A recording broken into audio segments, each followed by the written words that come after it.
Então, bom dia, gente. Vocês devem estar achando muito engraçado eu começar com o título da disciplina e com o meu nome, a minha identificação funcional, mas é a primeira vez, né, que esse rol de aulas abertas precisa de um step, e esse step sou eu.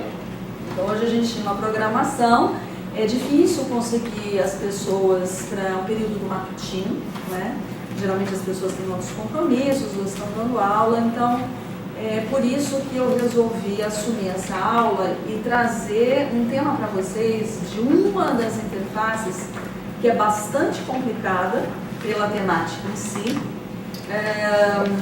e também porque é algo que é muito prazeroso se trabalhar em onomástico, em toponímia. Tanto é prazeroso que foi tema da minha tese de doutorado há 13 anos, e eu nunca deixei de me interessar por esse tema. E vocês devem ter pensado, né, mas por que raios um raio ali atrás? Então, aí acho que durante a minha apresentação vai ficar claro por que esse raio está ali, como um dos primeiros elementos, uma das faces do pensamento religioso, né, deixando muito claro que não se trata de discutir religião, não é discussão de eu acredito ou não acredito, existe, não existe, não é isso, né? A filosofia trabalha com religião, a teologia trabalha com religião, a filosofia, a antropologia, enfim, a etnologia, a etnografia, várias ciências diferentes trabalham com religião. Então aqui, qual é a interface que nós temos com a religião? Então quando a gente vê um nome de cunho religioso, ou na nossa cidade, ou em qualquer outro lugar, como é que a gente deve encarar esse nome? Então, o meu objetivo é justamente esse, discutir isso com vocês. Naquele esquema, vocês podem me interromper, fazer perguntas e a gente vai fazer um diálogo, tá bom? Então, é por esse motivo que eu trago aqui. Lógico que eu vou focar mais na toponímia do que os outros convidados, porque é a minha disciplina, né? Mas a ideia é fazer isso daqui. Bom, eu sempre gosto de começar as minhas aulas e as minhas apresentações com uma definição etimológica, né? Então, pensar de onde que vêm essas palavras e depois partir para as definições teóricas. O sagrado sempre vai ter uma ideia daquilo que é consagrado a uma determinada entidade superior, seja qual crença se tenha ou não se tenha. Essa expressão se opõe, vem do latim, né? E se opõe ao profano. Então, se vocês lembrarem da aula aberta da professora Márcia, vocês talvez relembrem que ela comentou, né, que visitou alguns templos, alguns espaços de templos, e a palavra profanum vem exatamente da delimitação desse espaço. Do que é sagrado é o que está dentro do templo. Profanum é o que está fora do espaço do templo. Então, não tem como não começar a falar dessa questão por causa do que o nome vai representar nessa configuração do espaço que é sacralizado. Ou seja, qualquer objeto, lógico, como qualquer elemento de cultura, nós temos um acordo tácito entre um determinado grupo e, então, aquele objeto é significante para um grupo e talvez não seja significante para o outro, né? Então, por isso que os símbolos mudam de acordo com as culturas, de acordo com as suas crenças, os seus valores, suas ideologias. Então, muitos autores, na verdade, trabalham com essa questão do sagrado, do profano. Eu não vou falar do profano, né? Eu vou falar do profano só em oposição ao sagrado, mas pensando em todos aqueles nomes que nós temos que se referem a elementos ou entidades que nós consideramos como algo que não é material ou não é palpável, ou que remete a uma ideia de envolvimento com um ser superior. Mas eu gostei bastante desse texto, não vou pronunciar, porque é impossível pronunciar, eles são russos, né?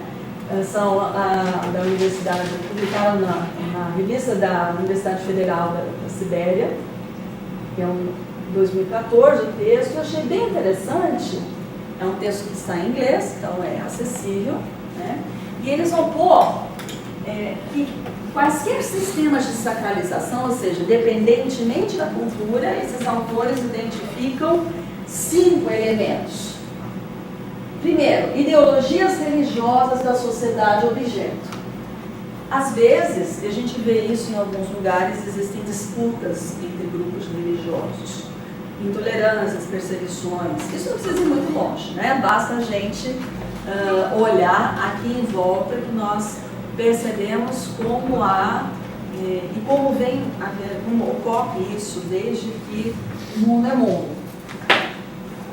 Ele também define que todo sistema de sacralização vai ter significações e modos psicológicos. Ou seja, as pessoas são levadas a crer e a respeitar aqueles determinados símbolos que são sagrados para aquela determinada religião, né? Então, o que pode ser sacralizado para uma religião X não será para Y. 3. Formas semióticas específicas. O intangível necessita do material para a sua expressão, né? Então, apesar de sempre tentar uma ligação com o absoluto, a maior parte das religiões vai se valer de meios materiais. Sejam esses meios materiais relíquias, objetos ou mesmo rituais, ritos, né? Isso passando por todo o desenvolvimento da humanidade, todo tipo de civilização, né? Então a gente pode pensar nos nativos brasileiros, que têm determinados objetos, determinados rituais religiosos, de nascimento, funerários, de passagem, etc. E certos objetos, sejam instrumentos musicais, sejam chocalhos, vão fazer parte desse processo, desse ritual. Então, é um elemento que entra aqui nos itens que esses autores destacam. Depois, a organização espacial, ou local de culto, e as práticas do cerimonial. Então, esses autores definiram muito bem, eu já li muita coisa sobre o assunto, e eu achei perfeito como eles escalonaram esses 5 tópicos, tá bem? Depois eu posso passar essa bibliografia para vocês, se vocês desejarem, né? Se alguém quiser tirar fotos, também fique à vontade. Pode tirar fotos dos slides, pode tirar foto minha, tudo bem, não tem contato com lugar nenhum. Bom, mas quando a gente vai pensar, por que eu falo em onomástica? Porque às vezes eu vou tratar de elementos que não são exatamente um nome de lugar, mas é um nome em si, por isso que eu abri para onomástica, né? E eu fiz as seguintes perguntas. Em que circunstâncias um topônimo pode marcar um espaço sagrado? Será que se a gente muda o topônimo, muda a relação das pessoas com esse espaço? Todo topônimo de substância semântica de cunho remetente ao sagrado pode ser considerado sagrado? Será que só porque aquele lugar tem um nome que remete a um elemento sagrado, ele vai ser sacralizado? Não sei o que vocês pensam. Vocês acham que sim? Que não? Não? Vamos ver. O tempo é um vetor diferencial quando o pesquisador vai decodificar um topônimo de cunho religioso ou sagrado? Ou seja, será que o tempo também interfere? Algo que foi sagrado lá atrás deixa de ser, sofre modificações? São perguntas que foram surgindo. E quais outras variáveis devem ser consideradas? Então, eu gosto sempre de fazer algumas perguntas. Aliás, é sempre bom a gente fazer perguntas quando a gente começa a fazer uma pesquisa, porque elas norteiam, né, o nosso grupo. Bom, se a gente for pensar, esse termo, vocês lembram do professor Pedro, que veio falar de taxonomias? Nós também usamos classificações semânticas para os nomes de lugares. Nem sempre vai funcionar muito bem, sobretudo quando a gente fala com a cidade, por causa da cidade, mas eu acredito que em alguns casos as cidades podem sim guardar nomes de cunho religioso. Então, hierotopônimo, hieros, é tudo que é sagrado, né? Então a formação da táxi, do mesmo jeito que o professor colocou, existe um campo semântico, né? Então, o campo semântico do sagrado são os nomes de lugares referentes a elementos sagrados. Então, são elementos de culto, são mitos, são seres. É lógico que cada lugar poderá optar por uma divisão. Aqui no Brasil, o professor Edith propôs uma divisão entre agiotopônimos, que são aqueles referentes a santos e santas, mártires do agiológio romano, e mitos, que são aqueles referentes ou às mitologias nórdicas, gregas, latinas, etc., ou mesmo a que se considera a mitologia indígena ou nativa. Então aqui, 3 exemplos, pode pôr em sequência. Mais um, e mais um, e parou, mais um. Bom, esse link aí não dá para enxergar nada, com o azul escuro, né? Mas a gente não vai abrir. É um link que eu passo para vocês depois. E nós vamos ter que considerar esses 3 lugares diferentes que trazem referência aos 3 grupos principais que compõem a toponímia do Brasil, né? A Rua da Consolação, que fica lá na Sé, que todo mundo conhece. A Rua Iemanjá, que está no Tatuapé. E a Rua Iamandu, no Jardim Paulistano, na Brasilândia, zona norte de São Paulo. Alguém sabe o que é Iamandu? Iamandu é um dos nomes, tem acho que vários nomes, 3, 4 nomes, Iamandu, alguma coisa assim, que é aquela energia criadora, é como se fosse o Deus criador do cosmos, a mitologia dos grupos Tupi-Guarani. Tá?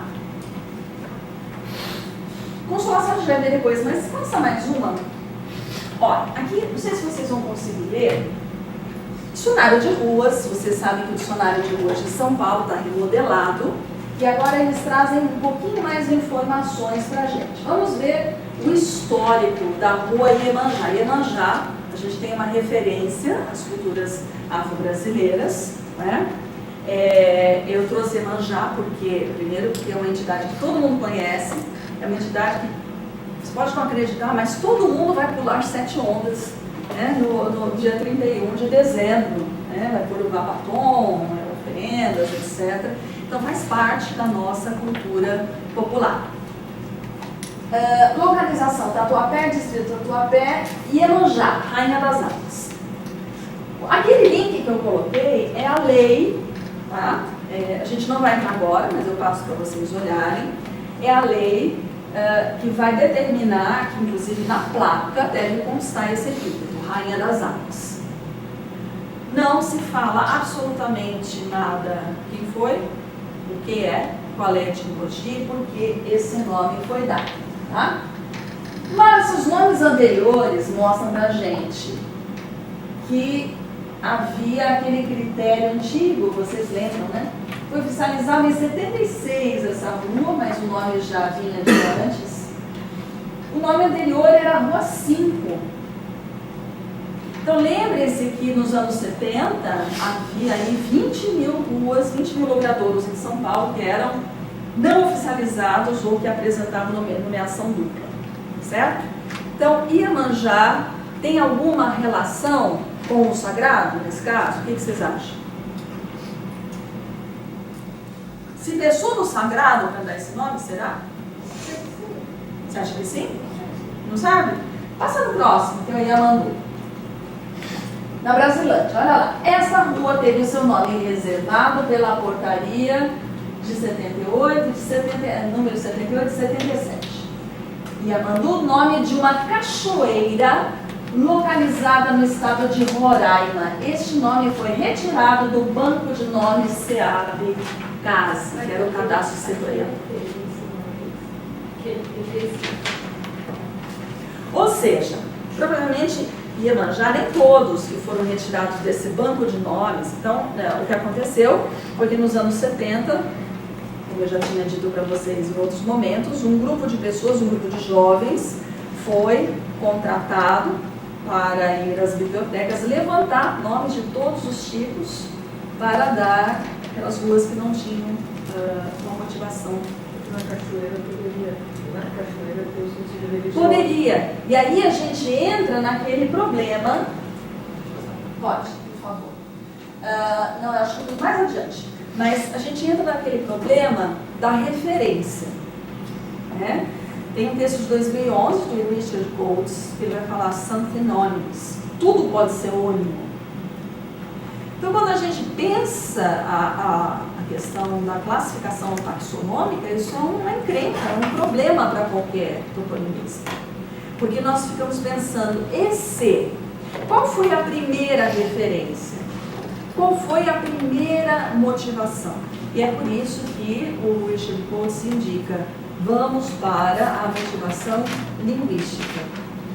Né? Porque provavelmente ela vai trazer um pouco dessa visão de mundo do grupo.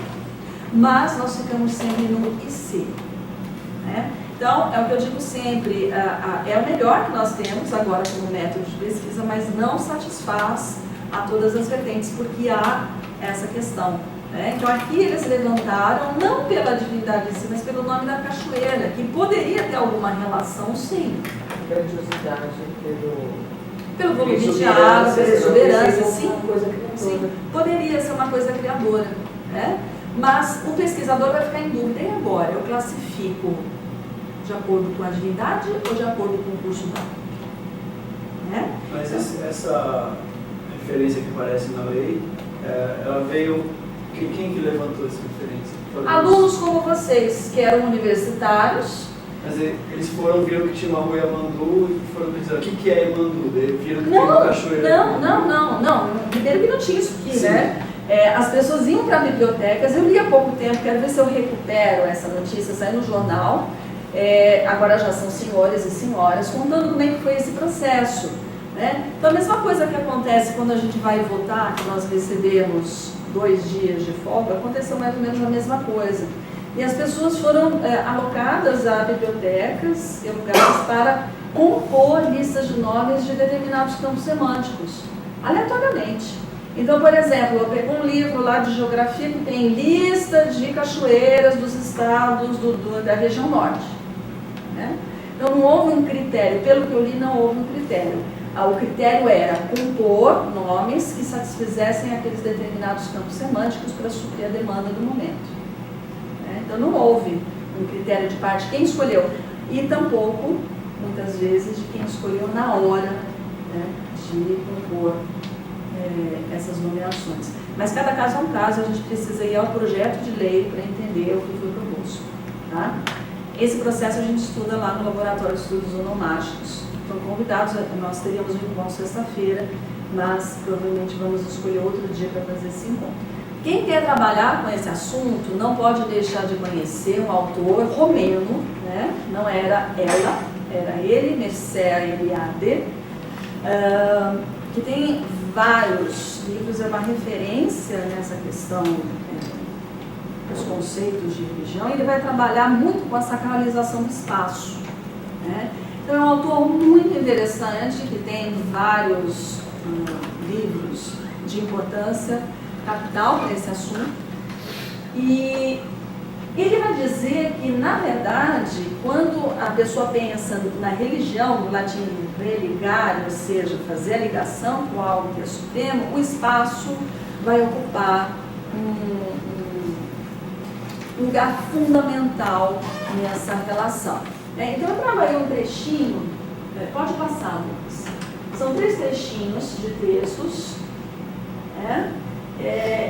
o que ele vai dizer? Existe uma diferença entre aquela pessoa que ela acredita e a que não acredita. Né? Então, vamos supor que para nós este fosse um espaço sagrado. Poderia não ser para outras pessoas que estivessem do lado de fora e que não compartilhassem da nossa crença. Né? Então, para nós, isso aqui seria sagrado e da porta para lá, profano. Né? Então, está fora do âmbito do sagrado. E ele vai dizer justamente isso, né? E vai evocar aqui o solo sagrado tem uma característica bastante peculiar e importante, desde os registros mais antigos. Ele vai evocar a velha história de Moisés, né, que precisa retirar os sapatos para chegar ao solo sagrado, e tantas outras manifestações que nós poderíamos considerar nesse sentido, né? Oi? Isso foi ele que falou? Desculpa? Foi ele que falou isso? O autor? Sim, Mircea Eliade. Ah, tá. Mircea Eliade, não sou eu não. Não, só para saber. Não, Mircea Eliade. Né? Depois eu passo referente, eu usei 2 livros dele, um é Tratado das Religiões e outro Sagrado e Profano. Né? Na verdade, mais de 81, tá? 81 foi a edição que eu usei, mas as edições são mais antigas. E ele vai dizer, então, que a significação desse espaço... Veja, por que eu estou insistindo nessa questão do espaço sacralizado? Porque o topônimo vai justamente fazer parte desse espaço. Ele vai marcar um lugar que está contido dentro do espaço. Então, ele mesmo vai fazer essa ponte, fazer essa representação. Né? Então, ele vai dizer que existe uma lógica nesse espaço sagrado, uma homogeneidade, que para o homem que não acredita, não tem aquela crença, essa heterogeneidade não vai existir. Pode passar adiante. E aí, terminando, ele vai dizer, né, que para a experiência profana, espaço homogêneo e neutro. Não existe uma cura, ou seja, não existe um nicho que é sagrado, não existe um canto. E tem um vídeo que eu vou ver se a gente consegue assistir, são 13 minutos, que é muito interessante, pelo menos eu acho, espero que vocês gostem também, que vai dar para mostrar direitinho como é que algo que era sagrado se incorpora ao profano no espaço mesmo, propriamente dito. Então, resumindo, ele vai dizer o seguinte, que o homem religioso percebe uma heterogeneidade dos espaços, ou seja, tudo é significativo dentro daquele espaço, cada rincão, cada canto e cada nome dado também vai ser significativo, né? E o que é sagrado vai ser forte e significativo, em contraposição para o profano, aqueles espaços vão ser neutros, homogêneos e sem rupturas qualitativas, ou seja, é como se fosse tudo a mesma coisa. Né? Então, acontece às vezes da gente ir frequentar um lugar, ou por uma cerimônia religiosa de alguém que é da família, um amigo que você não faz parte, o que a gente faz? A gente fica olhando para ver como é que os outros se comportam, né? Para não se comportar de maneira diferenciada. Pode adiante. Então, mais um conceito que o Eliade coloca, que é a hierofania. Né? Isso é muito interessante porque ele vai dizer que a gente pode captar pelas palavras dele que é como se a enunciação daquele nome, que é considerado sagrado para o grupo, perpetuasse essa sacralidade, perpetuasse essa produção do sagrado. Né? Isso é a hierofania. E pegando outro autor, o Emerson Cassier, que trabalha também com linguagem e mito, vai dizer o seguinte: a palavra não expressa o conteúdo da percepção como um mero símbolo convencional, ligando-se a ele indissoluvelmente. Ou seja, daqui a pouquinho eu vou falar, eu já comentei em algumas aulas com vocês, daquela percepção medieval do signo. Né? Quando a gente enuncia, a gente traz a presença. E aí surgem as noções dos tabus linguísticos. O conteúdo da percepção não se submerge de modo algum na palavra, mas dela emerge, que alguma vez fixou-se uma palavra como um nome, doravante nunca mais aparecerá como uma realidade, mas sim como a realidade.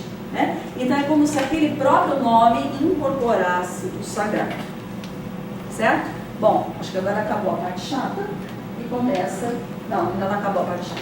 Né? Bom, chata, não sei. Eu estou vendo o pessoal bocejar, tudo, a gente começa a achar que está chato. Mas eu gosto muito desse assunto.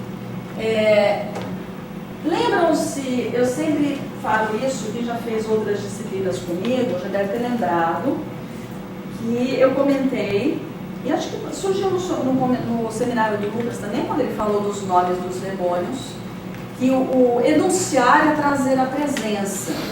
Né? Então, tanto surge daí o tabu linguístico quanto a interdição. Não se pode pronunciar o nome da divindade. né? Então é por isso que nós temos aqueles deuses que não têm nome, ou que são inomináveis, ou os quais a gente não conhece o nome, e tanto que o Deus católico que a gente conhece normalmente, por conviver num país em que, pelo menos por enquanto, todas as religiões são aceitas, esse Deus não tem nome, né? O nome dele é um substantivo comum. Existe um outro autor também, Tamiá, que vai dizer que quando a gente se apropria daquela fórmula, daquela palavra, essa palavra faz com que eu tenha poder sobre o ser. Então, revelar o nome para povos primitivos, ou seja, povos que estão em outros momentos civilizatórios, pode ser problemático. Então, os nativos brasileiros dificilmente revelam seu nome real. Eles têm nome civil, né? Mas o seu nome clânico, às vezes nem os pais sabem, às vezes só o chefe, só o pajé sabe, né? Porque revelar o nome é revelar a alma. E aí o Tamiá vai falar que exatamente a força do exorcismo vem daí. E aí eu lembrei de você. Porque conhece, como o exorcista sabe, no que ele formula o significado das palavras, ele faz a ponte mental, significado significante. Então todos esses autores vão trabalhar com o conceito de Saussure, né? E aí ele consegue evocar e então dominar aquele elemento. Pode ir adiante. Mais um. Pode parar aqui. Bom, essa aí é a Isis, né? Esse livro aqui, apesar de ser do Christian Jack, aquele que escreve a série famosa do Ramsés, eu vou passar para vocês verem. Ele traz uma historinha, né, dentro de um capítulo, e essa historinha tem o subtítulo O Nome, Chave do Poder Mágico. Bom, ele vai contar a história com mais detalhes, é muito longo para fazer a leitura, eu vou passar o livro só para vocês verem a cara dele, né? Mas vai contar mais ou menos o seguinte, essa historinha. Como o nome, você apropriar-se do nome, você conhecer o nome é apropriar-se do ser, e como isso está impregnado em todas as culturas, né? Então, segundo essa história que ele conta, Isis, que era deusa de uma das deusas máximas do panteão egípcio, muitas vezes ela aparece representada amamentando seu filho, né? E aí fazem paralelos os quadros de Maria com Isis e Horus. Isis porque queria saber o nome secreto de Ra. Pode dar mais um aí para aparecer o Ra. Bom, o Ra tinha vários nomes, né? Era o Sol, ele tinha o nome da manhã, ele tinha o nome do meio-dia, ele tinha o nome do entardecer, tinha o seu nome pleno, mas ninguém sabia o nome dele. Então o que a Isis fez? Ela criou com os seus poderes do barro uma cobra mágica, porque foi imbuída dos poderes da deusa, desconhecida de todos, apenas ela conhecia, e essa cobra mordeu Ra. Mordendo Ra, ele ficou envenenado e foi perdendo a força, isso tudo porque ela queria saber o nome dele, né? E então chegou a um ponto que apenas a deusa Isis poderia ser capaz de salvar. Só que para pronunciar o encantamento, ela precisava conhecer o nome dele. Senão o encantamento não funcionava. Então ela usou isso tudo, vocês podem falar, né? A mulher é danada, né? Porque sempre criam um subterfúgio para conseguir dar um jeitinho.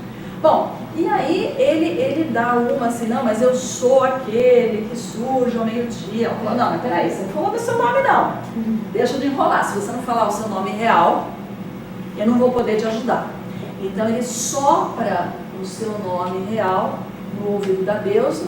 Nenhum dos humanos consegue captar isso, que foi de Deus para Deus, né? e aí então é como se ela adquirisse poder soberano.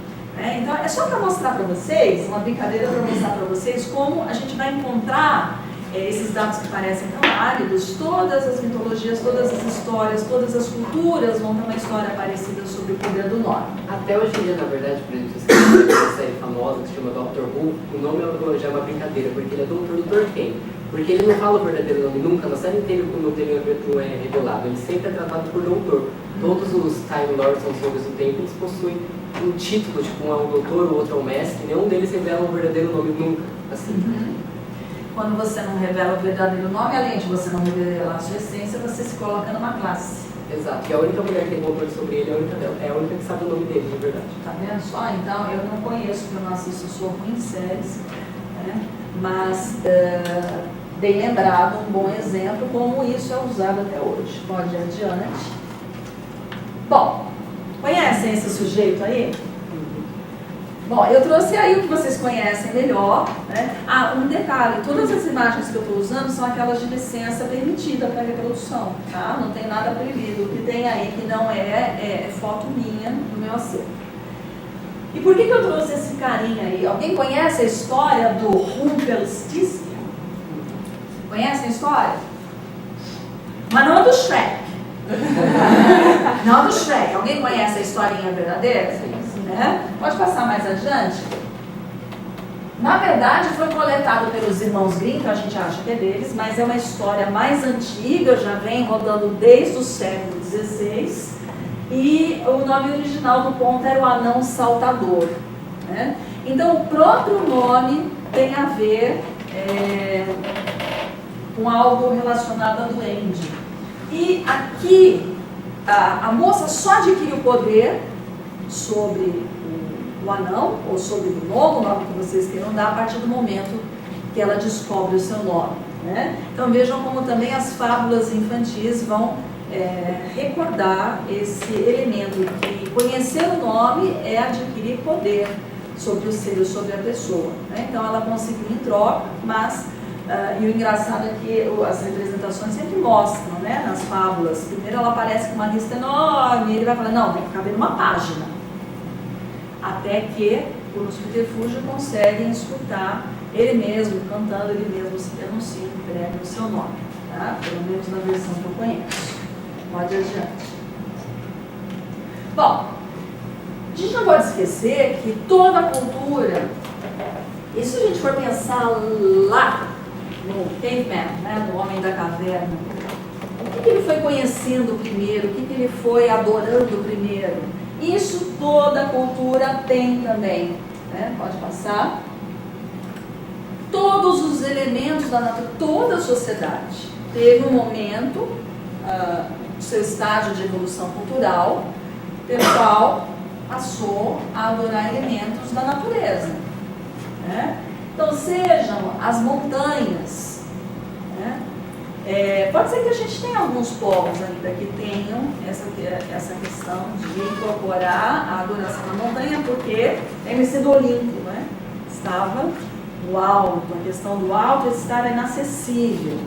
Pode adiante, outro elemento, o fogo, mais um, o vento. Se vocês forem parar um pouquinho, basta pensar nas aulas que vocês tiveram em relação à cultura greco-latina, que vocês vão lembrar essas divindades. E a gente pode relacionar também várias divindades do panteão afro-brasileiro que vão fazer referência aos elementos da natureza, seja no candomblé, seja numa religião mais sincrética, como a Umbanda, vai misturar tudo. Mas essa divinização dos elementos da natureza, essa sacralização dos elementos da natureza, então vejam, quando o Eliade fala de tornar um espaço sagrado, esse espaço pode ser uma árvore, pode ser uma pedra, as pedras, sim. Na cultura grega, os deuses são fundamentos do mundo. Quando eles se referiam à chuva, eles diziam Zeus chove, sim, por exemplo. E o oceano é um deus primordial. E Poseidon é o deus dos mares. E há uma separação, Você tem um grande oceano que se circunda a Terra, que é um deus, e tem uns mares que né, que quem mantém o controle é Poseidon. Mas mesmo os rios também, cada rio também é um deus. Tem uma passagem na Bíblia, que é um tanto cômica, que é quando Aquiles está lutando contra os troianos, ele derrota tantos troianos que o rio Xanto fica vermelho de sangue e o rio se levanta contra ele, né, e diz que as águas estão ficando podres, né, tem que parar de matar tantos troianos, e Aquiles se recusa, né, e os troianos estão em fuga, e Aquiles sozinho matando todo mundo, e aí o rio Xanto se levanta contra Aquiles e tem um embate, uma luta entre os dois. É uma coisa que para nós pode parecer bizarro, mas tudo era Deus nos gregos. O vento, né, Bóreas, o vento leste, o vento oeste, o vento norte, cada um deles é um Deus. E existe uma fase em que há uma forma antropomórfica do elemento da natureza, né? Sobretudo na mitologia greco-romana, a gente vê como esses deuses podem assumir uma forma humana, né? Então aí, ó, você falou dos rios, né, das cachoeiras, a gente pode pensar, e assim, não é você lembrou bem, Jefferson, não é apenas né? Cada fonte vai ter a sua divindade, cada rio vai ter a sua divindade, cada pedra vai ter a sua divindade. Então isso é muito particular. Um grande grupo pode adorar elementos diferentes. Pode ir adiante. Aí o mar, né? Acabou de citar Poseidon, está aí o mar. Então, se a gente for pensar, isso depende do grupo, de uma maneira geral, mas depende do indivíduo, porque, de repente, nós estamos dentro de um grupo, dependendo da sociedade, haverá abertura ou não para que esse grupo tenha, para que essa pessoa tenha as suas próprias crenças. E o interessante é que esses elementos, esses locais sagrados podem sofrer perdas de significação e uma nova significação. Então, se a gente for pensar, aqui eu entro um pouquinho no assunto do meu doutorado, que eu trabalhei como os nomes do paganismo foram assimilados pelo cristianismo. Né?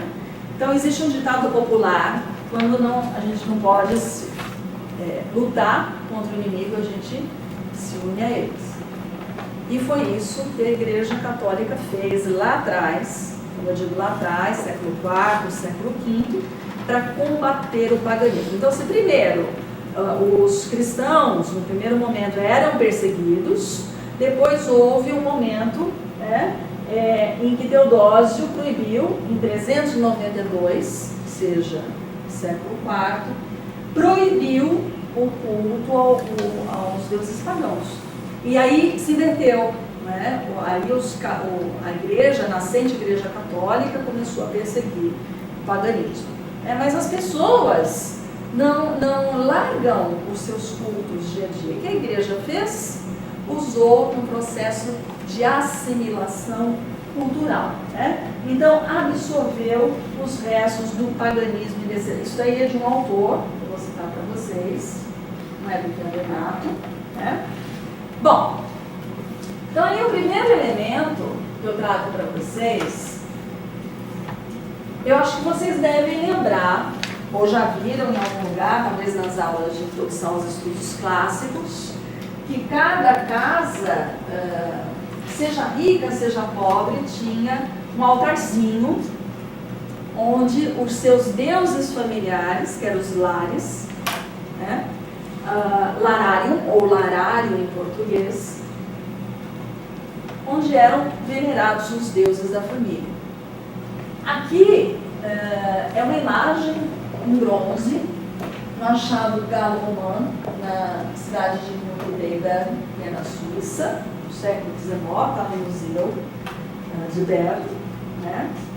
E, Lucas, se você fizer o favor, clica nesse link aí embaixo, vamos ver, é bem curtinho, vamos ver se vocês reconhecem. Isso daqui é uma cena do filme Gladiador, eu acho que todo mundo já viu. Só que aí, não consegui inglês, viu, gente? Ancestrais, peço que mãe abençoada, te acompanhe no futuro que os deuses desejam para mim. Pai abençoado, proteja minha esposa e meu filho de espada em punho. Diga a eles que vivam apenas para abraçá-los. Olha o larário. Ancestrais, eu vos amo. vou tentar viver com a dignidade que me ensinaram.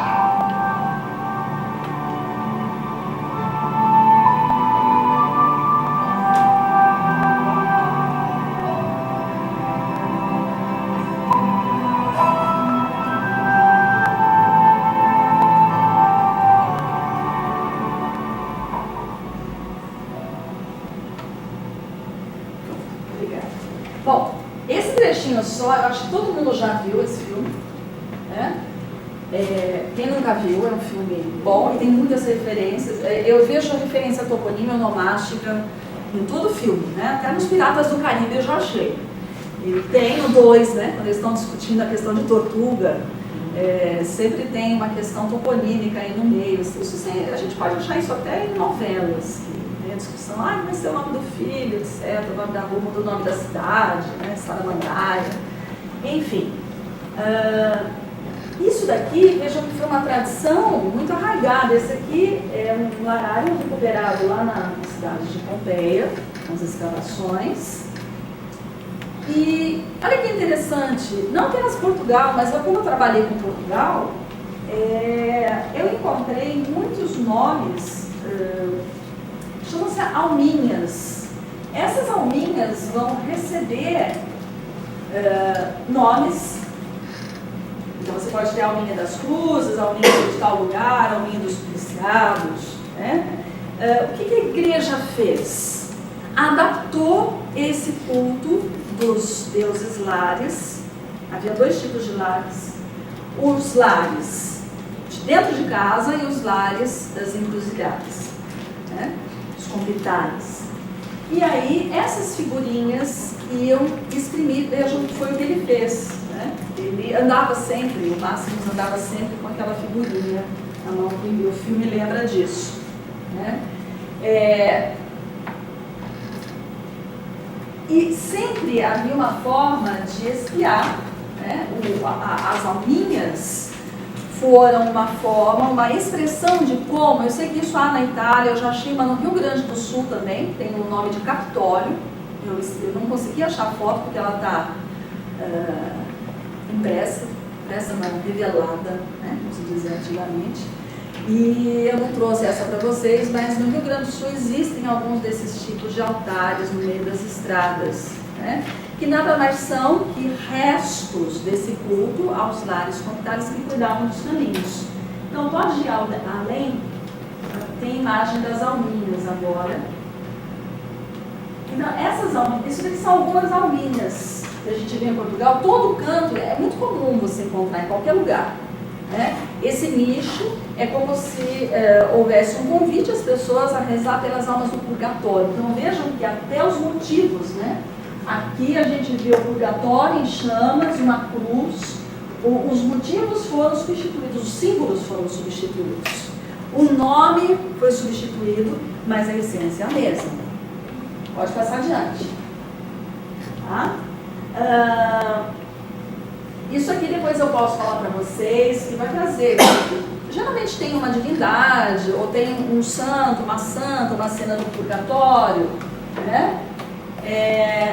Aqui a gente tem uma que mostra, né, alminhas do amparo. Isso aqui está no muro de uma capela. Vós que estáis passando, lembrai-vos de nós que estamos penando, né? Então, vejam que houve esse investimento semântico do purgatório ligado à crença católica, do céu e do inferno, etc. Pode adiante. Essa é uma imagem de umas alminhas na estrada, no meio da estrada, né? Então, ela já tem um tipo mais rústico. Eu posso passar depois essas imagens todas para vocês, pode adiante. Aqui a gente tem mais uma, lá Alberca, na Espanha. Vejam que não é um fenômeno de Portugal, a gente encontra em outros lugares, evidentemente. Aqui, eu não sei se vocês conseguem ver, mas estão dados 2 crânios. Né? Então, a coisa pode ser bastante sensível. Pessoas que já morreram no local, tipo, a gente vê na estrada aí. Exato. Exato, as cruzes. O que nós chamamos cruzeira. Pode ser também, mas nesse caso não. Nesse caso é um resto direto, pode ir adiante. Isso daqui É muito normal a gente encontrar em pequenos povoados em Portugal. Numa esquina, a gente encontra uma alminha, que vai ter um nome, né? Mas o próprio artefato em si é a alminha. Na verdade, é nos lares comunitares. Pode ir adiante. Esse daqui também é uma outra alminha, né, em Vila Nova de Goiás. Então, isso Portugal inteiro mostra, mas sobretudo o norte. E agora uma imagem para vocês. Pode ir adiante. Ué, eu não coloquei? Gente, eu esqueci de colocar para vocês, ou então ficou em outra cópia. Pode ir para trás, que eu falo. Eu consegui 2 imagens de Pompeia. Vamos para trás. A imagem de Pompeia é exatamente... Não, essa daqui. Isso, por favor. Aqui. A imagem de Pompeia, se a gente procurar os compitames na internet ligados a Pompeia, vocês vão encontrar uma esquina igualzinha a essa. Idêntica. Né? Então, ali, aqueles deuses da encruzilhada, né, protegiam os caminhos. Só que com a passagem do catolicismo, aquilo foi associado às reuniões de bruxas. Né? A encruzilhada ficou com uma associação negativa. E aí, então, as alminhas vieram fazer o quê? Ressemantizar aquilo que já existia, local de culto. E nós vamos encontrar isso com datas, com nomes de santos. Acho que eu já comentei com vocês que a nossa luz, Nossa Senhora da Luz, tem vários nomes. É a Candelária, é a Nossa Senhora do Facho, da Purificação, né? E essa Nossa Senhora nada mais é, o dia dela é comemorado no mesmo dia em que se fazia a festa às Ceres, a deusa da agricultura. Né? Sim. Professor, então assim, no local que morreram essas pessoas, passou-se a fazer um oratório para rezar por elas? Não necessariamente aqui. Aqui não necessariamente. Em Portugal, nem todos os lugares onde há alminhas morreram pessoas. Aqui no Brasil, quando a Rosana fala que a gente passa numa estrada e vê uma cruz, um cruzeiro, ali sim houve um acidente, bom, também se a gente for por cruz onde tem acidente, vai ficar cheio de cruz para todo lado, né? Mas na área rural.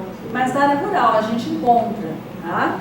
Mas em Portugal, vejam que isso daqui, existem lugares muito antigos.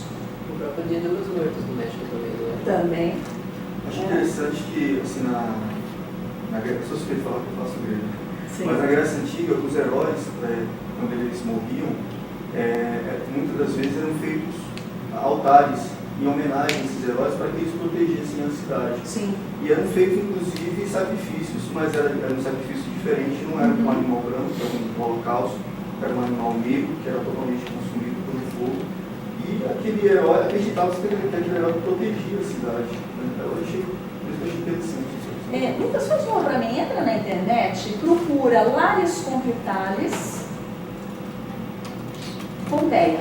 Vamos ver se a gente acha a figura que eu achei, eu esqueci de trazer para vocês. Compitalis. Exatamente como se fala.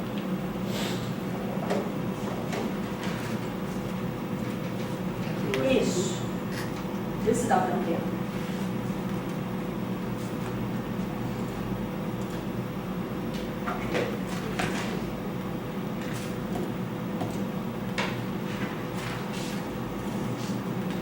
Bom, não dá para ampliar muito. Se você der um ponto ou mais, isso.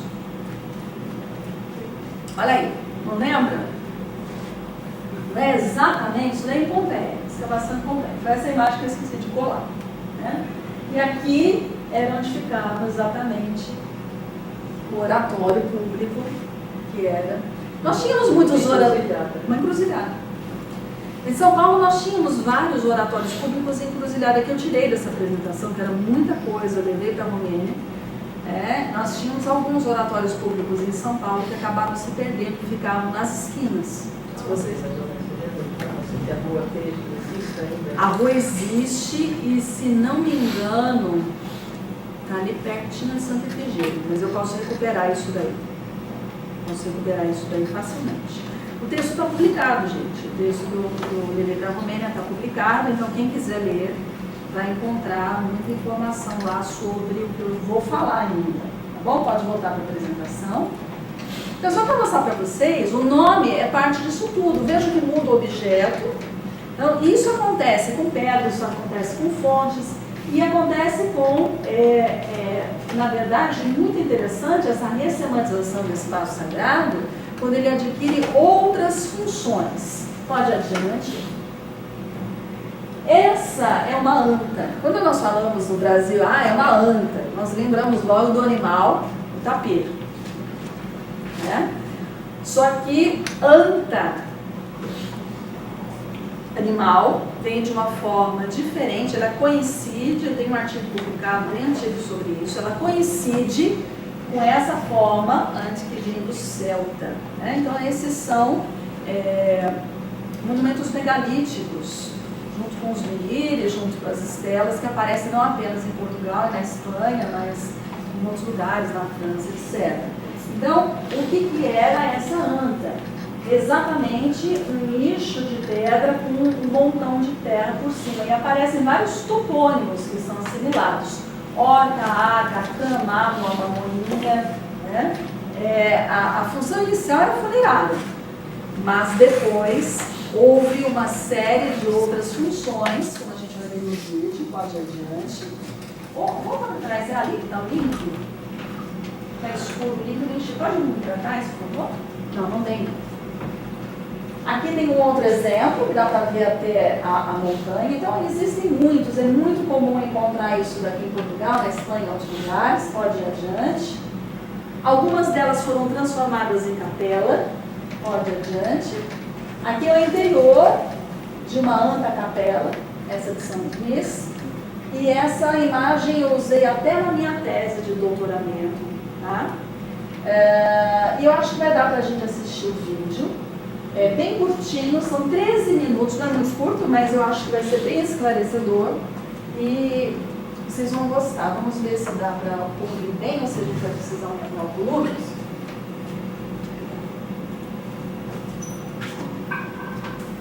Quando se andava a trabalhar no campo, às vezes, quando chovia, recolhiam-nos nas antas.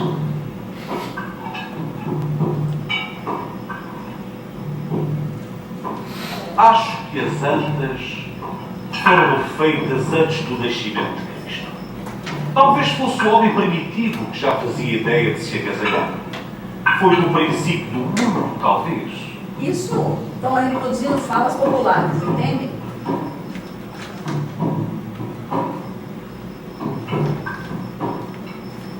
Os limites são coisas da natureza. A terra vai descendo com a água e a pedra vai aparecendo. Ninguém lá as pôs. As pedras nascem.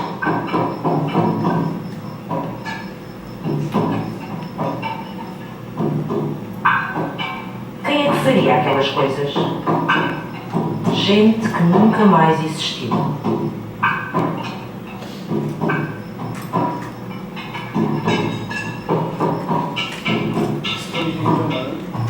Primeiro nós temos que descobrir onde é que existe e onde é que estão os monumentos. E ao contrário do senso comum, provavelmente muita gente pensa que já é tudo conhecido, os arqueólogos já encontraram tudo aquilo que havia para encontrar. Grande engano, exatamente o contrário. A verdade é que a maior parte das nossas paisagens nunca foram prospectadas por quem tem a experiência, por quem sabe identificar este tipo de coisas. É evidente que esse tipo de trabalho exige alguma especialização, que se aprenda algumas regras dos fenómenos que ocorreram a estes monumentos. É possível e é desejável fazer arqueologia, obter dados, interpretá-los, publicá-los, sem passar necessariamente para a escavação. A escavação, na verdade, o que nos dá é sobretudo a dimensão temporal, quando nós não a temos. Portanto, digamos que o trabalho a seguir à prospeção, com ou sem escavação, no meio, é a comparação, é compararmos estes monumentos com os outros da mesma região, compararmos estes monumentos com a paisagem, ou relacioná-los com a paisagem, verificarmos quais são as tendências, quais são os padrões, e ao mesmo tempo compararmos com outras regiões, porque na verdade estes fenómenos, sobretudo à escala europeia, dificilmente os podemos considerar isolados. A verdade é que, ao contrário também de uma ideia bastante simples e se calhar generalizada, as comunidades pré-históricas não viviam isoladas. Os menhires e os cromleques, na minha opinião, e com os dados que temos recolhido nos últimos anos, parece que essa opinião se confirma, são os mais antigos monumentos megalíticos na região.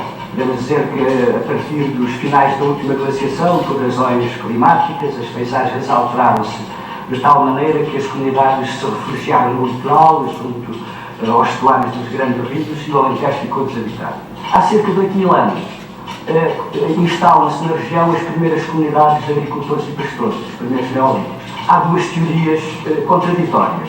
Há uma que defende que os primeiros agricultores e pastores vieram do Mediterrâneo Oriental, eram navegadores que foram colonizando sucessivamente a partir do Mediterrâneo Oriental toda a bacia do Mediterrâneo e que chegaram a Portugal nesse processo. Outros autores que defendem que o processo, tendo uma relação com o Próximo Oriente, mas que os principais responsáveis foram os indígenas em cada um dos territórios da Europa. Antes da neolitização, antes da construção destes monumentos, as comunidades humanas estavam concentradas sobretudo no estuário do Tejo e no estuário do Sado, mas na minha opinião terão sido essas últimas comunidades de caçador-coletores, que chamamos mesolíticos, que estão sido eles os principais responsáveis pela construção destes monumentos megalíticos no Alentejo. O conjunto megalítico de Tujal, onde estamos, é, na minha opinião, um dos exemplos mais fantásticos da diversidade que podemos encontrar no megalitismo da região, no Alentejo. Na verdade, numa área de cerca de 700 metros, ao longo de uma lomba, encontramos 6 antas, um cromleque e um menhir de diferentes tipologias, as antas, diferentes tamanhos, de diferentes épocas.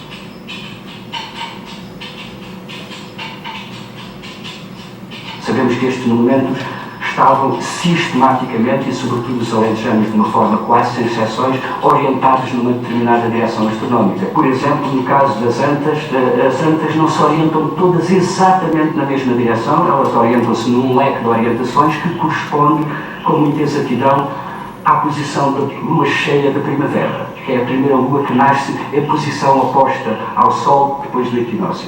E é, na verdade, essa lua cheia que ainda hoje nos serve para marcar a Páscoa. Portanto, ainda hoje nós usamos, nas festas rituais anuais, o mesmo calendário que os pré-históricos deixaram impresso nestes monumentos.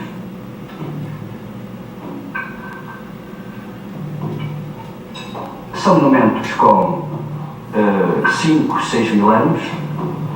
Estas datas nós sabemos com alguma segurança, que há uma série de métodos que a arqueologia hoje domina que nos permita não ter muitas dúvidas sobre a cronologia da construção dos monumentos, e mesmo assim com algumas margens. O aspecto original destes monumentos era muito diferente daquele que encontramos hoje em dia, na maior parte dos casos. Pelo exterior as pedras não eram visíveis, os esteios das antas não eram visíveis, uma vez que todo o monumento era coberto por um monte de terra, ou pedras, ou terra e pedras, a que chamamos mamoa, e que lhe dava pelo exterior um aspecto muito mais discreto. Na verdade, o que víamos era uma pequena colina artificial que tinha uma entrada, que nem estaria propriamente muito visível, o que aconteceu foi que a erosão, os milhares de anos que passaram, sobretudo em determinados climas como o nosso aqui no Alentejo, provocou a destruição, o desaparecimento dessa cobertura de terra e pedras. E o que temos hoje, este esqueleto, basicamente não seria a imagem que eles tinham e que eles queriam ter.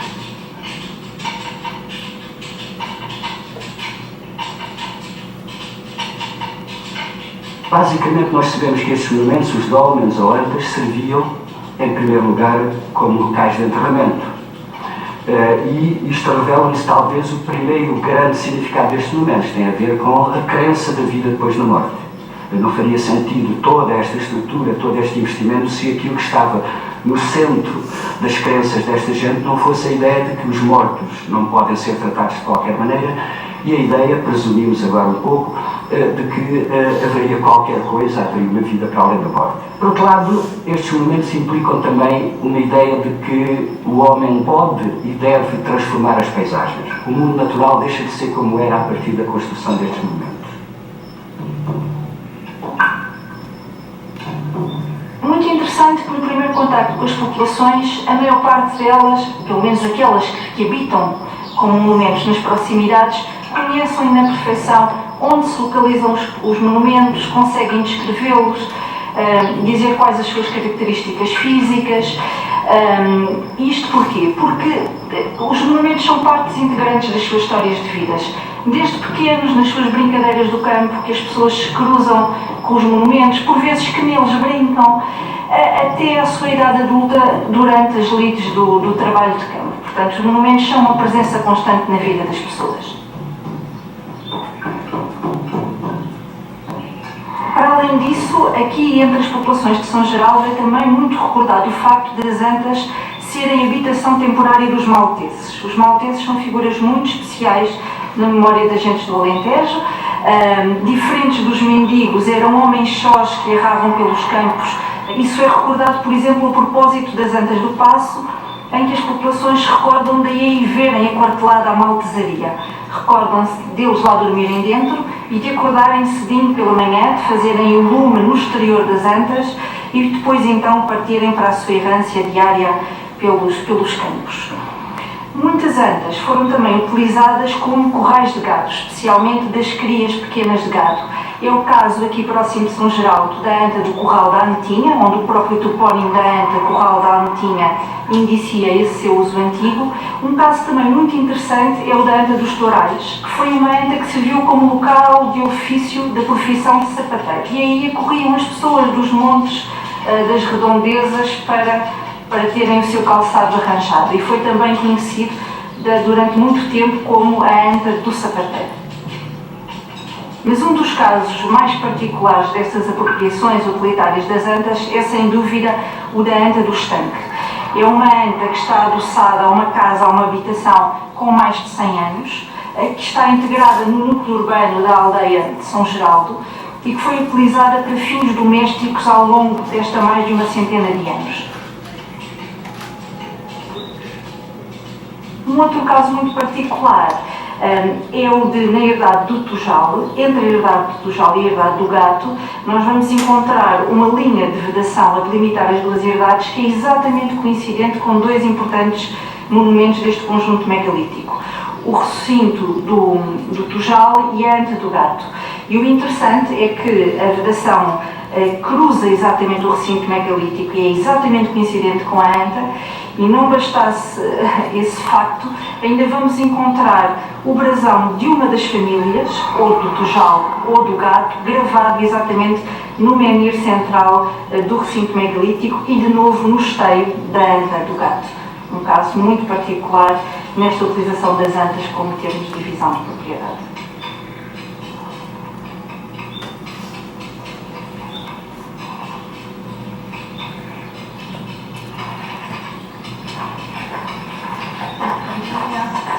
Um dos fenómenos mais interessantes na reutilização dos monumentos megalíticos é, sem dúvida, o da sua sacralização, através da sua integração ou transformação em templos cristãos. Esta foi uma das formas que o cristianismo encontrou para assimilar antigas tradições e cultos que se manteriam vivos, não só nas antas, como em fontes, em penedos e outros lugares sagrados. Em Portugal conhecem-se uma série de antas-capelas espalhadas pelo país, mas temos em Montemoro Novo uma dos mais belos exemplares de antas-capelas, a anta-capela de Nossa Senhora do Livramento, que fica situada na freguesia do Escoral, a poucos quilómetros da aldeia de São Briços. É uma pequena anta-capela em que a antiga anta serve de galileia de entrada à capela que, segundo Túlio Espanca, remonta ao século XVII. Atualmente a entrada na ermida faz pelo lado norte, mas é interessante que ainda é possível observar uma entrada à nascente que coincidiria com a entrada original do monumento megalítico, mas que se encontra atualmente entaipada. A verdade é que durante muito tempo houve esta proximidade em relação aos monumentos megalíticos, até mais ou menos aos anos 60, 70 do século XX. Acontece que mais recentemente, fruto da desertificação dos campos, do envelhecimento das populações, desta quebra nos mecanismos tradicionais de transmissão de conhecimento, o que vai acontecendo é que há um afastamento cada vez maior das populações em relação aos megálitos. E um afastamento que é também físico, por via das grandes vedações que vemos agora em erguerem-se em torno das herdades e que afastam não só as populações, como também investigadores e visitantes destes importantes elementos patrimoniais do nosso concelho. Exceção para algum conjunto mais pequeno, que se encontra selecionado e devidamente constante nos roteiros e sinalizado e que continua a ser alvo de alguma fruição de âmbito turístico, de lazer e também educativo.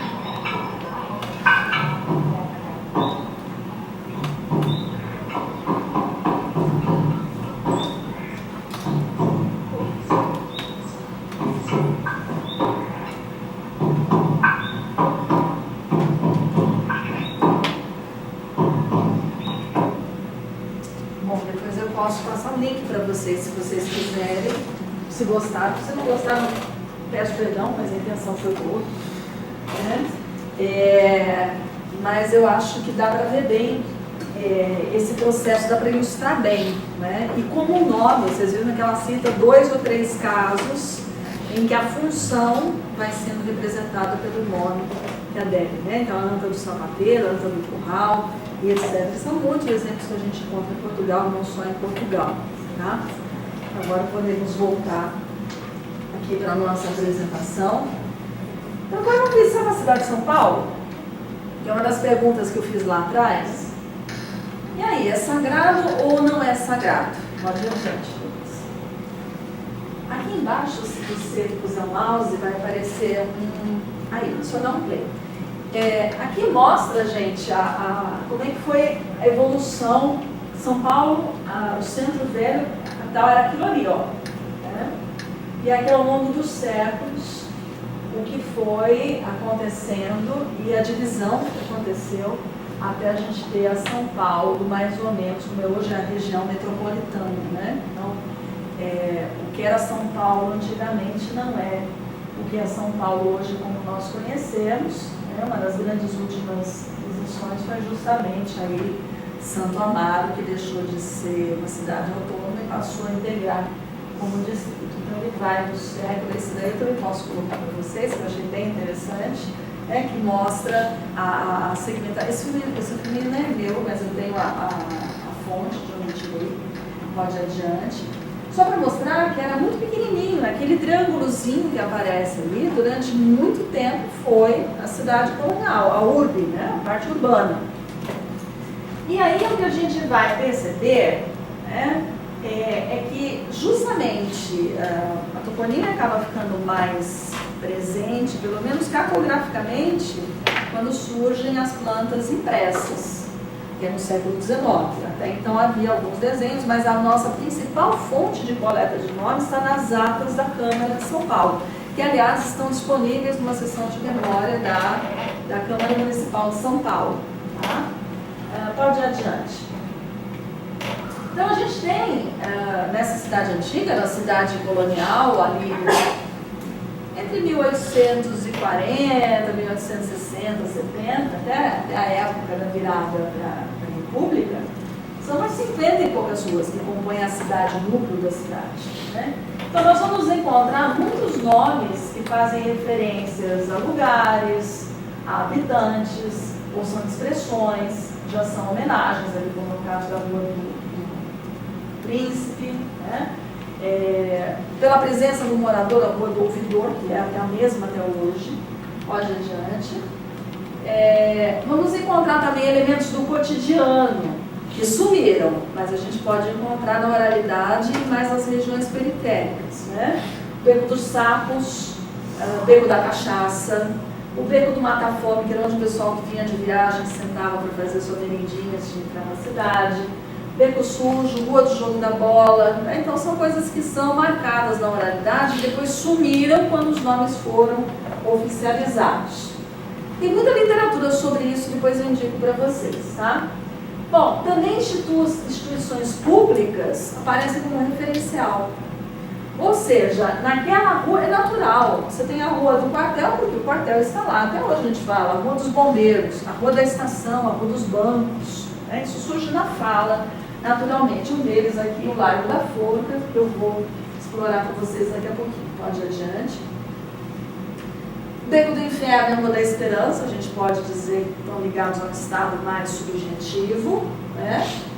E em São Paulo do século XIX, esse aí é um acervo meu. Foi uma Museu do Museu Paulista, do Ipiranga, que está agora atualmente fechado. Não sei se vocês chegaram a conhecer, mas quem chegou aí lá, talvez tenha ido nessa sala onde havia uma maquete da São Paulo colonial. Né? E aqui não deu tempo de eu destacar, mas se a gente for ver, existem inúmeros templos, inúmeras igrejas. Isso aqui era São Paulo, a parte urbana, né? Isso era tudo zona rural. Pra vocês terem uma ideia, quando a gente passava do viaduto do Chá para lá, a gente vendo hoje o viaduto do Chá, né? Já era periferia. E aquela região da Praça da República já era periférica também. Periferia no sentido de estar em volta, né? Então, cada vez mais as periferias vão ficando para longe. E essa quantidade enorme de igrejas, pode ir adiante, fez com que surgissem, nós temos inúmeros nomes que permanecem até hoje, que não são nomes devocionais, são apenas pontos de referência. Então ele tem São Francisco, São Bento, Rosário, Sé, Largo do Carmo, Santa Teresa, Boa Morte. São João é uma exceção. A gente vai falar de São João, que é o único que não pode ser considerado um ponto de referência. Os outros sim, todos os nomes de templos, capelas, ermidas, etc. Tá? Então, na pauta atual, o Beco dos Aflitos, eu trago porque o resto colonial, não sei se vai dar para enxergar, mas isso qualquer um pode acessar o visualizador de mapas da internet, e vai encontrar ali no Distrito da Liberdade a Igreja Santa Cruz das Almas dos Enforcados e a Igreja Nossa Senhora dos Aflitos, ou apenas a Capela dos Aflitos.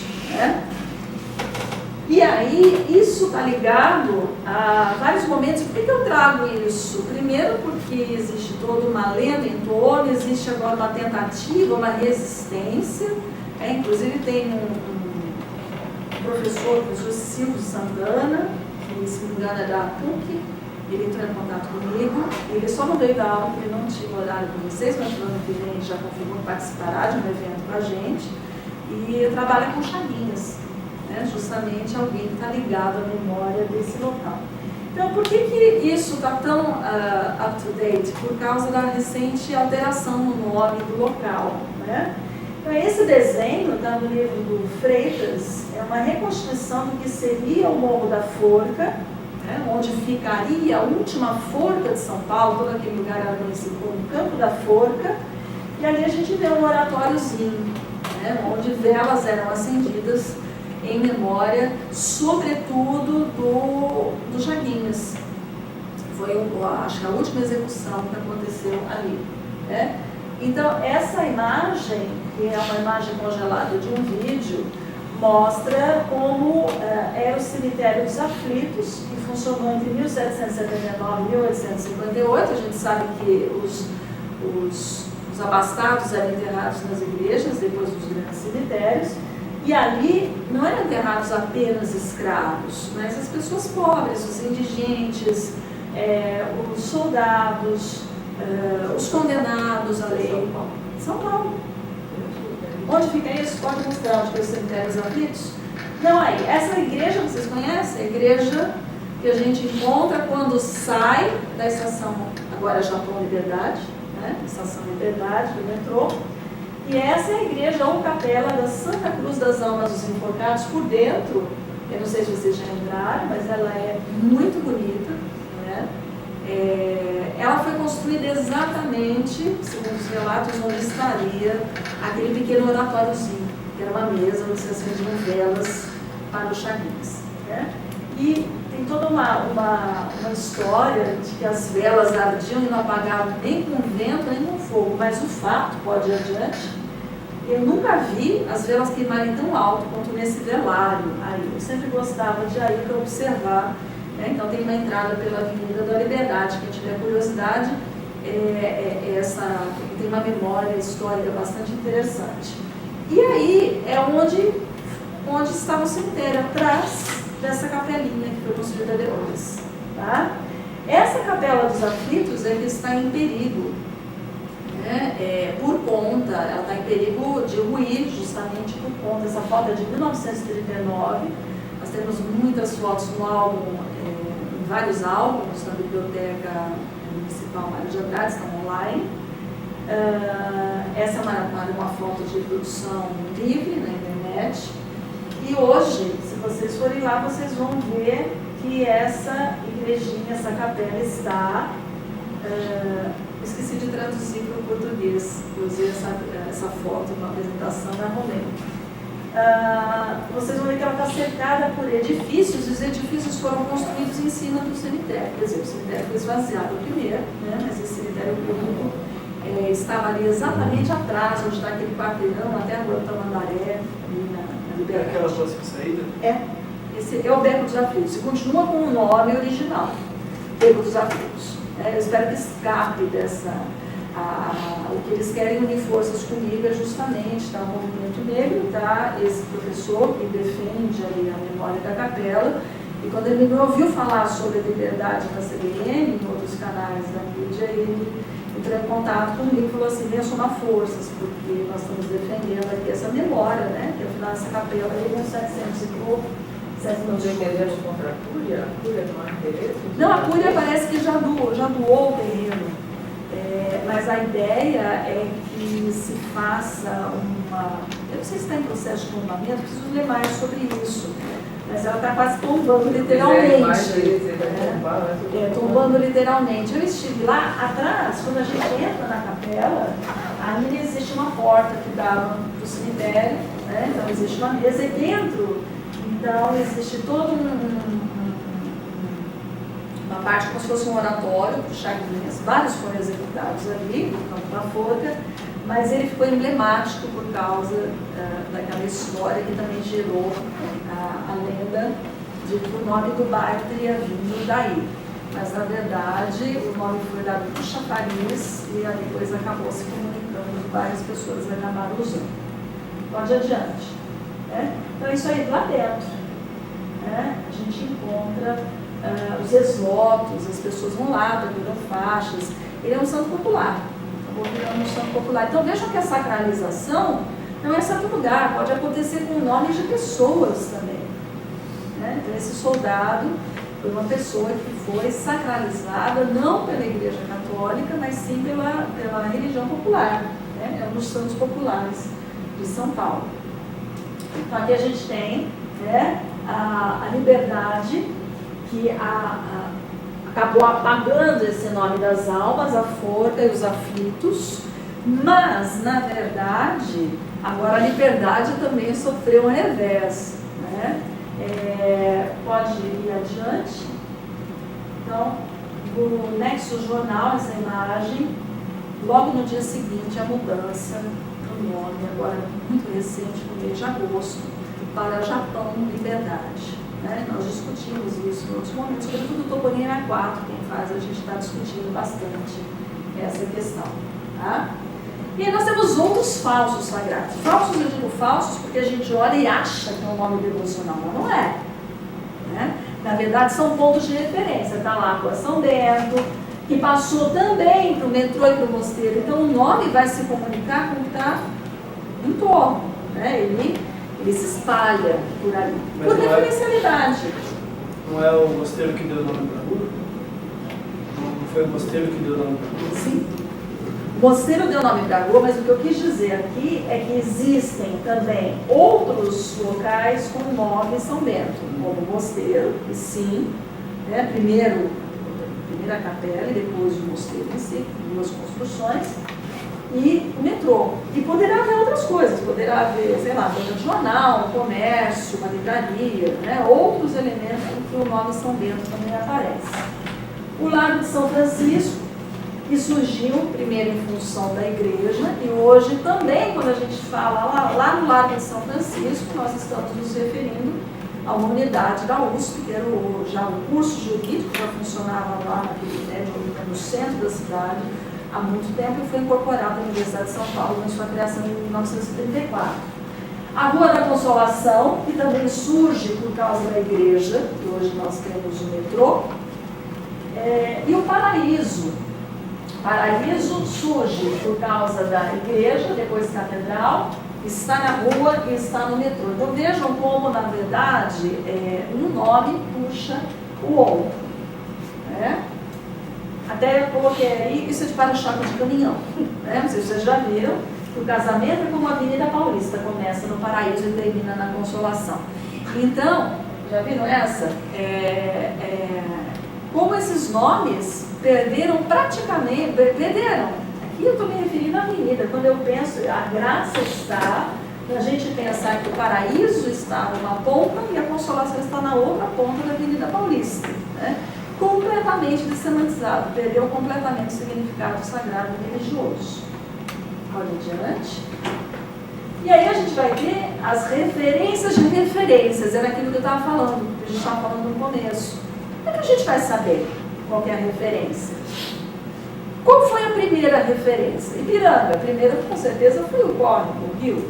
E depois surgiu o quê? O caminho, o vilarejo, o bairro, o distrito. E aí nós vamos encontrar muitos outros, né? Então, Belém, Penha, Lapa, Penha de França, Parque do Carmo e outros títulos referentes a Maria, são os títulos marianos. Santana, Freguesia do Ó, São Miguel, São Domingos, Jardim São Luís, São Rafael, São Mateus e São Lucas. São Lucas está com interrogação porque a gente já vai falar logo que não tem uma referência. Um dos poucos nomes ligados a essa questão que pode ter uma relação com o sagrado nativo é a Anhangabaú, e que resiste por vários motivos, né? Mas sobretudo porque é difícil a gente mudar no curso de água. O nome de curso de água não muda. Agora, qual é o problema? No centro da cidade parece que ele está preservado, né? Mas existe uma tendência ao apagamento fora do âmbito do centro protegido da cidade por lei, por conta das canalizações, né? Então, durante um tempo, uma comunidade até pode lembrar que ali havia um córrego, aquele nome permanece, mas depois o nome é apagado, né? Pode ir adiante. Então, aqui tem uma foto lá da região, como é que era o Vale do Anhangabaú no século XIX. Agora o Vale do Anhangabaú hoje, como vocês conhecem, na próxima foto.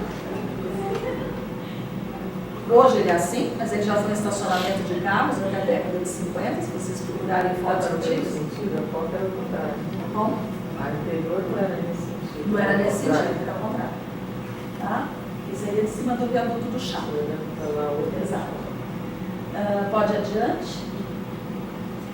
E aí, a estação Anhangabaú, né, com os critérios do metrô, é usar os pontos que são referenciais. Aí você tem o vale, tem toda uma questão histórica. Então, o centro, acredito que tenha sido mais fácil a escolha desses pontos de referência, porque agora, quando a gente vai com os metrôs mais para as regiões periféricas, né?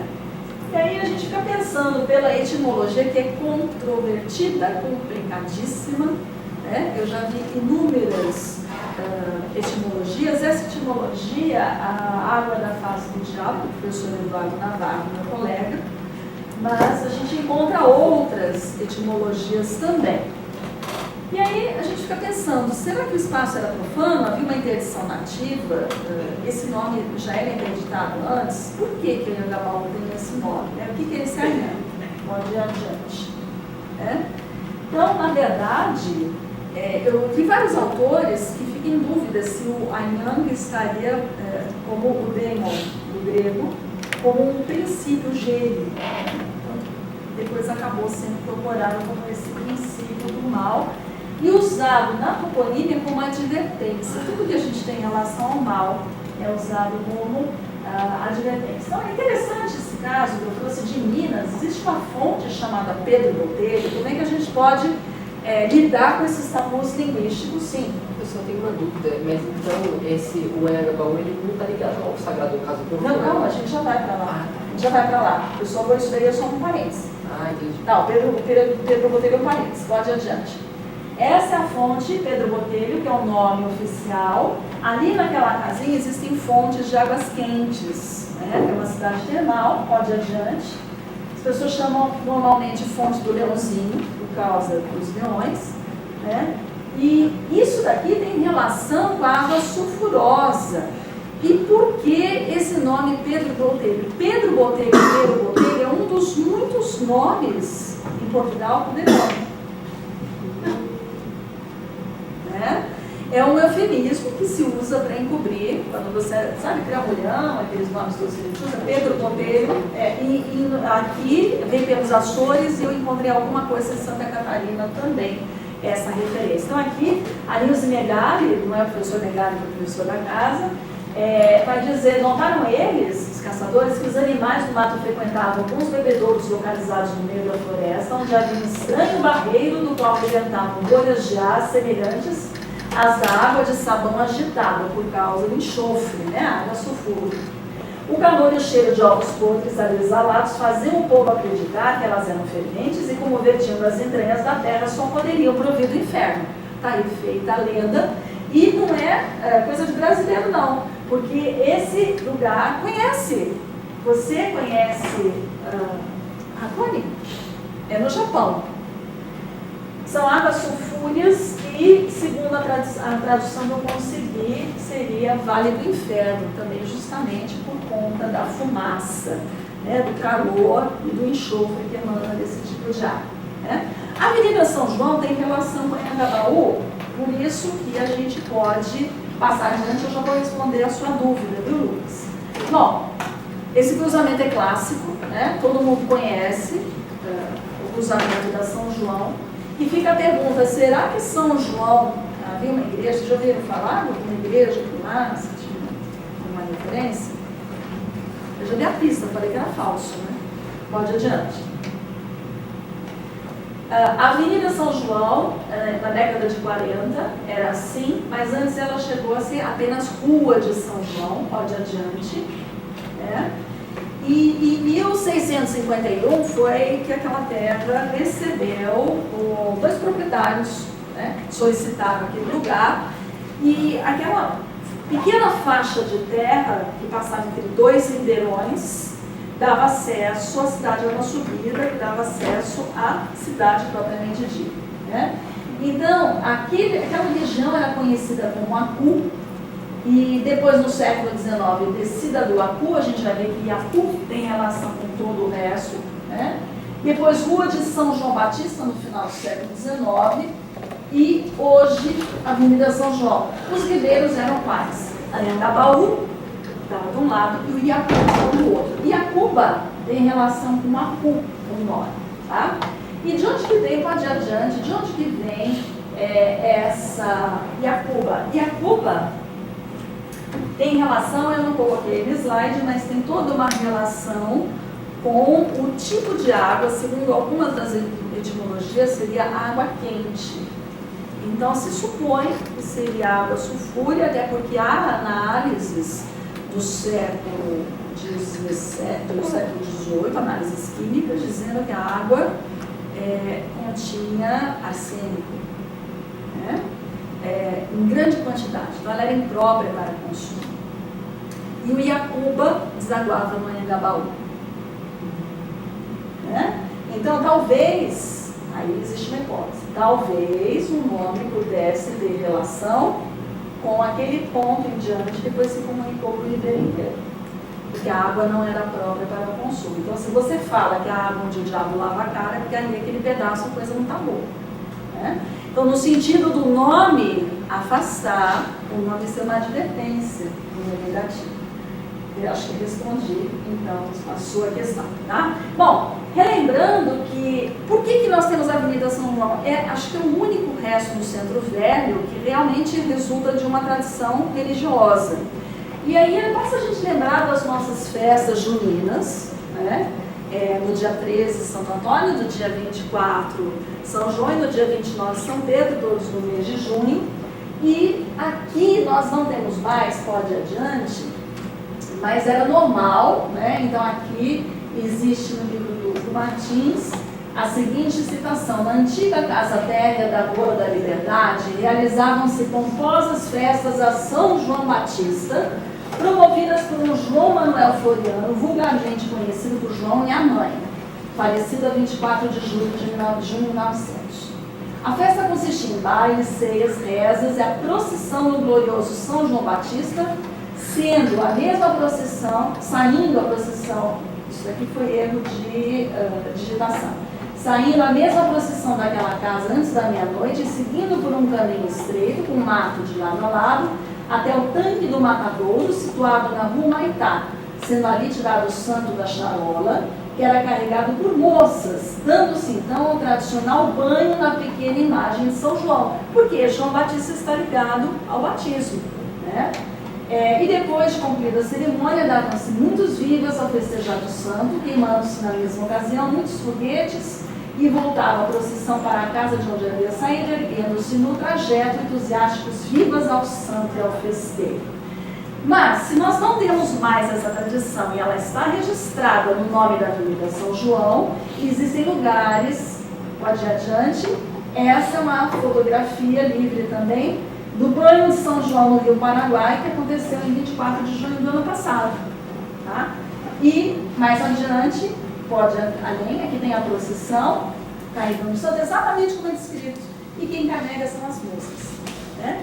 Então, em alguns lugares do Brasil, essa mesma festa se preserva dessa maneira. E São João, então, é...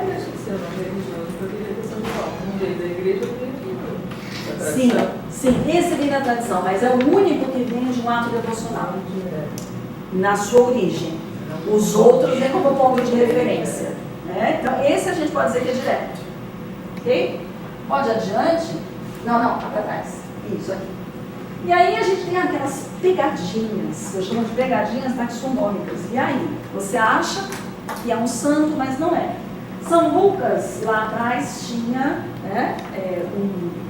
umas interrogações. É um dos, por exemplo, no século XIX, foi aberta a Rua Nova de São José, que é ali pelo Badaró. Esse São José não era santo, nem era igreja. Esse São José era o próprio capitão-general Marechal Frei José Raimundo Chichorro da Gama Louro, que era presidente da província de São Paulo na época. Tá? E aqui no século XIX, já no 20, na década de 40, São Lucas nasceu do loteamento da predial de Luca, que eram dois irmãos, de nome de Luca, e ali nunca houve uma igreja. Na verdade, existe a igreja ali, é São Felipe Neri, né? Então não tem nada a ver com São Lucas. Os São Lucas, na verdade, são os dois irmãos. Então é um falso sagrado, sim. Tá? Onde que é? São Lucas. Onde que é? Zona Norte, Zona Leste de São Paulo. Pode ir ali. Porque tem uma igreja de São Lucas aqui. Ah, sim, não é essa igrejinha de São Lucas que eu estou falando. Eu estou falando lá na Zona Leste, onde você tem o distrito de São Lucas, o grande distrito de São Lucas, São Mateus. Nesse caso, São Lucas vem da predial de Luca, dos irmãos, porque o oráculo mesmo é São Felipe Neri, tá? Aqui na região de Sapopemba, etc. Aqui, por último, não sei se dá para vocês enxergar, a gente tem vários nomes de ruas, é aqui perto. O último dado que eu vou trazer para vocês, a gente tem aqui Nossa Senhora do Perdão, Nossa Senhora dos Navegadores, Bom Jesus dos Passos, Nossa Senhora das Graças, Nossa Senhora do Montserrat, Santa Crescência, fica perto da Chácara do Jockey, esse bairro. Tá? No levantamento para o metrô de São Paulo, nas entrevistas, nós conseguimos falar com uma pessoa, não consegui checar em documentos ainda, mas conseguimos falar com a sobrinha de um dos loteadores. Ela diz o seguinte, sobretudo, começa aqui. Eram os vilares que moravam ali, estou no meio do parágrafo, porque a avenida era assim, aqui era tudo, terra. Essas ruas aqui, que meu tio-avô abriu. Ou seja, é sobrinha neta do loteador. Ele deu os nomes, por isso é que tem tudo nome de santo. Porque ele era muito católico. A Rua Senhor Bom Jesus dos Passos não pode mudar de nome, nem a Rua Nossa Senhora das Graças, porque foram registradas em cartório os nomes. Aí perguntaram em que ano foi isso? Isso ele fez, quando a gente chegou, já tinha esses nomes dessas duas ruas. Ele deve ter feito isso em 1940. Eu não tinha nem nascido, ele estava com pouca idade e comprou isso aqui em 38, a gente tem a escritura. Né? Então, vejam que cada caso é particular. Pode ser que a gente tenha, não chequei, não consegui checar se está registrado em cartório, se pode, não pode mudar, se existe isso ou não. Né? Mas o fato é que a gente vai encontrar certos bairros em São Paulo que podem ter surgido, sim, da religiosidade, de um ato religioso, de um loteador. Por isso que eu digo que cada caso é um caso, é muito difícil a gente generalizar. Tá? Então, aqui, só mostrando para vocês, né, que o depoimento, o nome é moradora da Vila Suzana, ali naquela região, certo?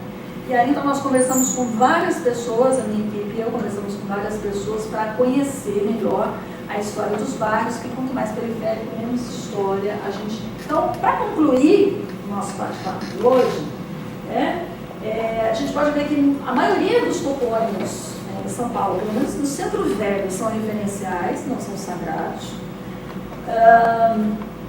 Os profanos podem ser sacralizados, ou seja, a gente acha que é sacralizado. Tem gente que deve achar que existe uma igreja de São Lucas, né, e pensa que surgiu de um local religioso, mas de fato, não. É uma construção. A hierofania depende da crença de cada um e pode ser conduzida dessa forma pelo topônimo. A palavra, com sua magia, sacraliza o lugar. Então vamos lembrar da Ísis, vamos lembrar dos demônios que o Lucas apresentou, vamos lembrar todos aqueles em nome de, né, que quando a gente chama, a gente evoca. Isso é uma das correntes de pensamento da filosofia, sobretudo a mais antiga, não estou falando da filosofia atual, que vai trabalhar a antropologia também. Classificações taxonômicas são sempre um problema e um desafio para os toponimistas. A interface da religião com a onomástica pode ser considerada desde a palavra como um elemento discursivo, é aquela força criadora, né, que a gente viu ao longo da aula, como na criação hierofânica, na homenagem e como elemento profano apenas referencialmente. Então tem uma ampla bibliografia, depois eu posso passar o texto para vocês, que tem uma parte disso, a bibliografia não dá nem para chegar, que é enorme, tem mais coisa ainda do que eu trago aqui, tá certo? Então, queria agradecer para vocês e